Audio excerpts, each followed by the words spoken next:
Você já escreveu o seu testamento?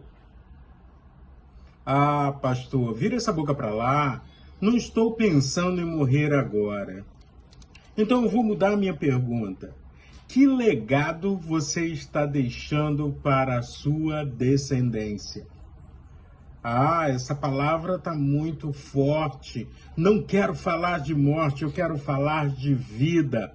Mas nós cristãos temos a consciência de que o nosso tempo aqui nessa terra é passageiro e precisamos deixar um legado de vida, porque é com Jesus que iremos morar eternamente. E aí então, pensando em tudo isso, eu quero te fazer um convite. Vamos ler o capítulo de número 49 da Bíblia, no livro de Gênesis. Gênesis, capítulo de número 49. É interessante que nós acompanhamos toda a história de Jacó.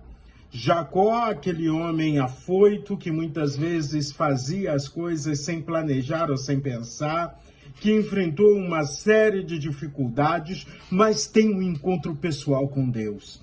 E nesse encontro dele, pessoal com Deus, ele tem a sua vida transformada. E aí ele passa a ser um novo homem. E tanto que o seu nome muda de Jacó para Israel. E aí então, daquela experiência dele grandiosa com o Senhor, nós vamos ver um homem que questiona Deus, que pergunta a Deus, que busca a presença do Senhor, que levanta altares para delimitar os seus marcos espirituais. Chegamos então àquele momento decisivo. 147 anos, final da vida.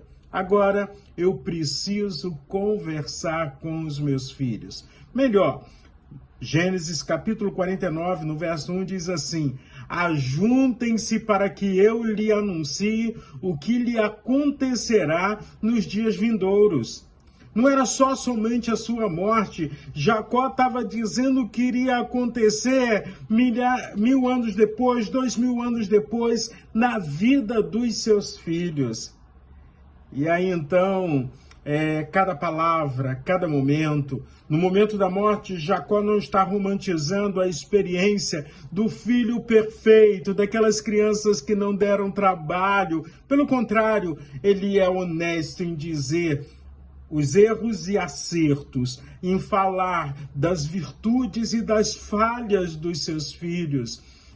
E aí você aprende uma coisa: Deus não ignora o nosso passado, a nossa história, mas o amor do Senhor é muito maior do que qualquer coisa. A misericórdia do Senhor se manifesta de uma forma tão poderosa nas nossas vidas, que o nosso passado, que a nossa história não pode dominar o nosso presente nem o nosso futuro. Então vamos viver o presente com o Senhor, vamos sonhar com um futuro de vitória, de bênçãos, de glória que o Senhor tem reservado para nós. Agora, quando estamos na virada de um novo ano, um marco, precisamos reavaliar como foi 2025, a minha vida na presença do Senhor. E vamos ser honestos com as nossas falhas, vamos ser honestos com os nossos pecados, porque Deus conhece o nosso coração, Deus conhece o que está passando nas nossas vidas. Vamos colocar os nossos sonhos no altar do Senhor e vamos dizer para Deus: Senhor, eu quero viver os teus sonhos, eu quero viver a tua soberana vontade. Que o próximo ano seja um ano de bênçãos na sua presença. Me ensine a ser mais obediente. Me ensine a ter mais intimidade contigo, Senhor. Me ensine a viver na tua presença de forma plena. É assim que eu vejo a relação de Jacó. Aqui está terminando as coisas, nessa terra. Mas Deus tem algo maior prometido para mim. Deus tem algo grandioso escolhido para mim. Quando Jacó começa a conversar com seus filhos, ele fala sobre as escolhas erradas, sobre as maldades, sobre a força sem controle que muitas vezes traz destruição, as atitudes impensadas de cada um deles, mas ele também mostra que as promessas do Senhor são grandiosas, porque foi Deus que prometeu a Abraão, Gênesis capítulo 12, quando Deus disse: de ti farei uma grande nação, ser tu uma bênção, ou todas as famílias da terra serão abençoadas por você. E agora a gente vê novamente em Jacó a reafirmação da promessa e das bênçãos do Senhor. E aí, dos filhos de Jacó, eu quero destacar Judá.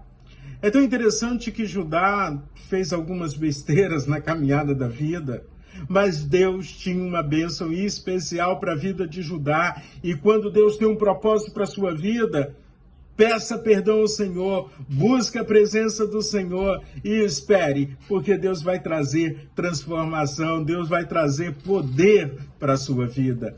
Mas a bênção de Judá é algo profético não só para a vida de Judá, mas para a minha vida e para a sua vida também. Deus está não só redimindo a história, Deus está transformando a humanidade. Vamos ler, e eu te convido a ler, capítulo 49, do verso 8 em diante, que diz assim: Judá, os seus irmãos o louvarão, a sua mão estará sobre o pescoço dos seus inimigos, os filhos de seu pai se inclinarão diante de você. Judá é um leãozinho, de presa você subiu, meu filho. Ele se agacha e se deita como leão e como leoa. Quem o despertará? O cetro não se afastará de Judá, nem o bastão sairá de entre os seus pés, até que venha Siló, e a ele obedecerão os povos. Ele amarrará o seu jumentinho à vide, e os filhos da sua jumenta à videira mais excelente. Lavarás as suas roupas no vinho, e a sua capa em sangue de uvas. Os seus olhos serão cintilantes de vinho, e os seus dentes serão brancos de leite. Olha que promessa linda, como Jacó já está vendo a herança do Senhor para muito tempo depois. Afinal de contas, quando Israel passa a ter rei, os reis são de que tribo? Da tribo de Judá. Jesus Cristo, Rei dos Reis, o Senhor dos Senhores, aquele que foi prometido a Abraão, o Cordeiro de Deus, o Deus proverá, é da tribo de Judá. Então, quando a gente olha para tudo isso, a promessa feita por Jacó, a bênção dada a Jacó, a Judá, também nos alcançou. Afinal de contas, nós somos súditos de Jesus Cristo, o Rei dos Reis, o Senhor dos Senhores. Então, para você pensar, nossas escolhas têm peso, mas a graça de Deus é maior do que o nosso passado. Suplico perdão do Senhor, busque intimidade com Deus e viva intensamente na presença do Deus eterno. Para o próximo ano, faça o seu planejamento aos pés do Senhor. E do mesmo jeito que Deus falou a Abraão, que Deus confirmou a Isaac e a Jacó e agora a Judá, seja uma bênção onde você estiver. Jacó, a sua descendência foi bênção no Egito. Jesus Cristo é bênção na minha vida e bênção na sua vida. Então, vivamos debaixo da graça do Senhor. O futuro não está preso aos seus erros, mas a promessa bendita do Deus eterno. Jacó encerra a sua vida confiando no Senhor. Nós temos muita coisa para viver enquanto o Senhor nos permitir. Então, vamos falar não de medo, não de agonia, mas da esperança. Jesus Cristo é a nossa esperança. E que hoje confiemos a nossa história, a história da minha vida e da sua vida, nas mãos do Senhor. Fica com Deus